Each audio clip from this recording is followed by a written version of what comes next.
You know, your government that's set up and is fashioned after ancient Rome, man. Which we were in slavery and bondage under the ancient Romans. It was the ancient Romans that took our people down and killed them during 70 AD, which forced us to flee into the land of Africa. And it was in Africa where we rose into power for 1,000 years. But after that 1,000 years, you took our people into slavery, you know, again, and brought us over here into the Americas through the transatlantic slave trade. And it's here that you created that image to the beast, man. And because these brothers, these brothers or sisters, you know, won't bow down to that image or won't worship that image, you know, that you created, you're trying to put them to death. And what's one way of putting them to death? By taking away their living, by taking away their jobs. Right, because Esau, if you defy his system that he has the whole world fearing, he will try to take your whole country. Or here, all of a sudden, here come the tax man, here come the baby mama who been looking for some type of funds or lawsuits coming against you all of a sudden. Esau does that. He does that, man. All of a sudden, all this comes in there, and niggas can't realize that this devil is such a devil that you see why Ray Lewis is cooning like a mug. And the best thing was for that is not to say nothing. The reason he's cooning is because he don't want to lose his place. Just like the the Pharisees didn't want to lose their place with the damn Romans, man. God, you know what Esau would do? Let's say, for instance, you owe. It may not be nothing major, right? You might owe parking tickets. You might own a parking ticket in Detroit and another one in Flint, or another one in Grosse Pointe. You know, and let's say, for instance, you get caught out in Flint. And they'll hold you. You serve your time for whatever parking ticket or what offense you have, and they'll hold you, and they'll call Detroit or Grosse Pointe, and they'll say, okay, well, we're holding him. We see that he owes that he has warrants or he owes tickets for y'all. Do y'all want to come pick him up? That's the shit that Esau does, man. Right. You know. Right. He tries to drive you down to every last crumb, man. Right.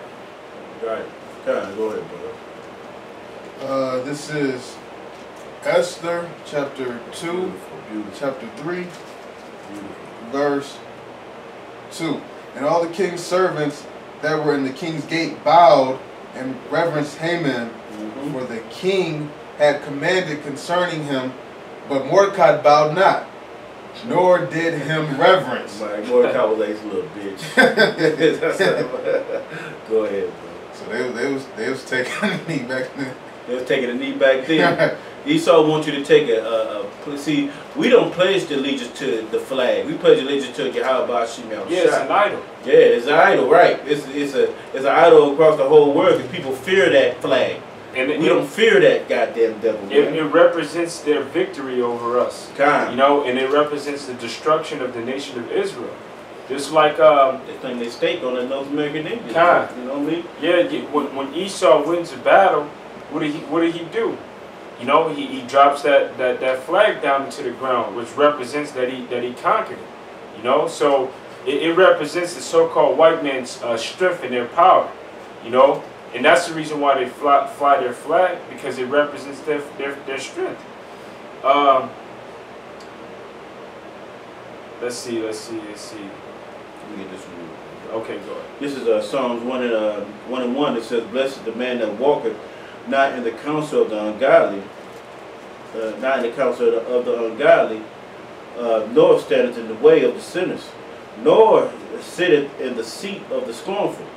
But his delight is in the law of the Lord, and in his law doth he meditate day and night." Brother brought that out earlier. I tried to get it out, but we continue in this, because when we understand the law of delight, with delight and understanding, that means we got insight of what's. That's why the brothers have insight on the prophecies, knowing these scriptures and meditating on these words. They overcame them by the testimony. By the testimony, which is me. We testify of what was the Yahawah Shemel what we've seen, testify the things that we have seen, and the things we believe was the prophecies that the Yahawah said put in front of them. Because we testify now, the brothers seeing that this Equifax thing is going into that chip. You know, now they don't want to. Now they gonna cancel out the Social Security numbers. You know, I mean, the spirit of Yahawah, spirit of prophecy. The prophecy is what we're looking for, and that's what meditating in this day to win. It's a delight because why we see that it's so close. We're delighting in these things to happen. People might see them and don't pay attention, but the men of the Lord see that morning that we're looking for, that daytime that we're looking for. That's why we meditated, to breathe, to be able to breathe in that day, to take a deep breath like it's soon, and greet each other like I can't wait to get out of here. It's close, you know. So we walk in this way because that's how. Hey, really, it's because the Most High gave us the Spirit to walk in this way.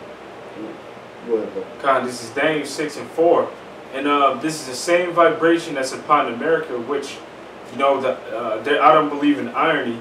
You know, so America is Babylon all over again. It's the virgin daughter of Babylon. So the same thing that I'm about to read about Daniel is happening to the men of the Lord here. And these people that is of this land and of this nation, beginning with the elites on down, they're trying to find occasion against the men of the Lord. You know, because they're ready to come after us. So this is Daniel 6:14.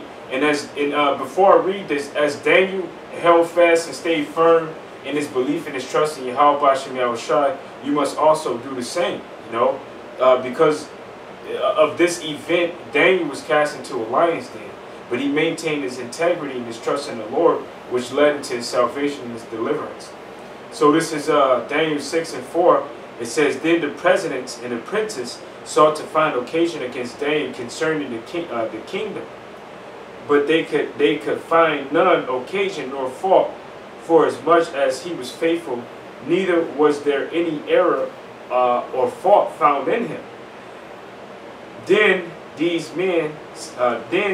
said these men, we shall not find any occasion against this Daniel, except we find it against him concerning the law of his power." So that's what's about to happen. Just like when you go into the book of Maccabees, and Antiochus, that fucking devil, found an occasion against our people concerning the law of the Most High, which he tried to constrain the family to eat pork, you know, in dealing with our laws. He's going to do the same thing. He sees these videos that we're making and the men of the Lord saying not to take the RFID chip. And why are we not taking it? Because we're trying to keep the commandment of the Most High Heavenly Father. So he's going to find occasion. And who knows, you know, this not bowing down or saluting the flag it can be the beginning of that, you know, because okay, if they won't salute the flag, then they won't take this RFID chip when we implement. So they could be using that as an agenda to find out who's for America and the agendas of America and who's not. So verse 6, it says, "Then the presidents and the princes assembled together to the king and said thus unto him, King Darius, live forever. All the presidents of the kingdom and governors and princes, the counselors and the captains have consulted together to establish a royal salute." A royal salute, right?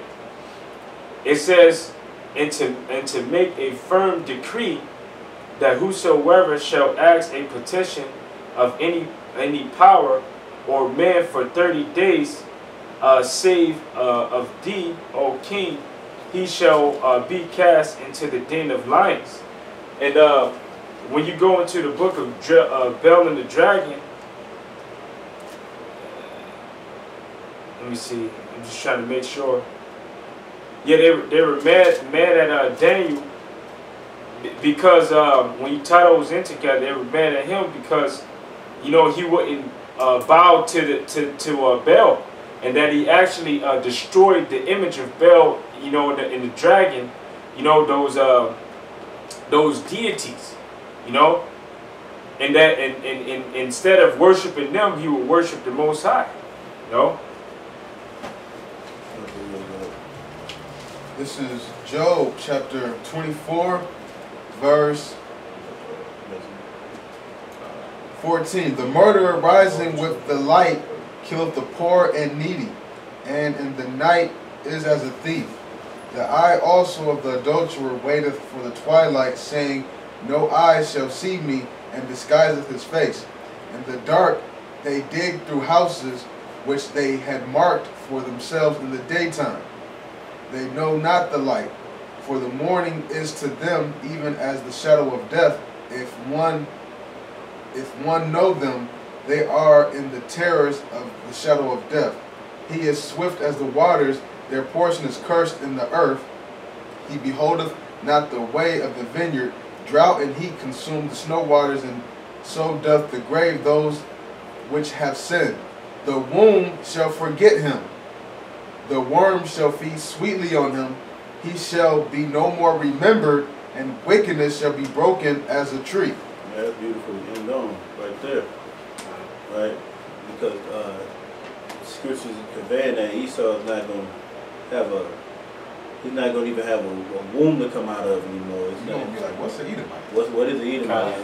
The museum of Edom. We're going to have a museum to see, like, look, this was that bastard that was on the face of the earth causing havoc and muck, and he polluted the earth, and he had a whole country of trash in the ocean. It made the earth to tremble. The earth made the earth to tremble. This dude, this feeble dude, you know, you're going to be like, this feeble dude's going to be some little Rothschild with about 5'5", you know, and look innocent with glasses and a suit. And you're going to look at it like, this is the guy, this is the guy. Then they're going to see through the spirit how much havoc this goddamn devil created on earth. And the Most High said basically he's going to eliminate them, their whole being off the face of the earth. They, you know. And you know, another thing to think about, Esau planted his seed amongst a lot of these other nations, man. Mm-hmm. You know, so you got other nations that they look like they look like they might be Chinese, but really they're Edomite. Mm-hmm. We're gonna search them out too, man, and we're gonna do away with them. You know, those that are amongst the Hamitic stock, you know, those that are wherever they are in the earth, we're gonna search out this devil's seed and we're gonna do away with it. We're gonna exterminate it. Yeah. Hey, so extermination is coming for the so-called white man, woman, and child, man. And that's, hey, Haman tried to do it. You know. Well, that's not the only time. Oh, you know, because even though Haman tried to do it, his forefather tried to do it as well, which was the king of the Agagites. You know, Agag, the king of the Agagites. You know, which was the Amalekite. And what did Samuel say? He said, because your sword has made women childless, you know, so shall your mother be childless this day. You know, the Lord gave a strict commandment unto Saul to go and to kill all of them.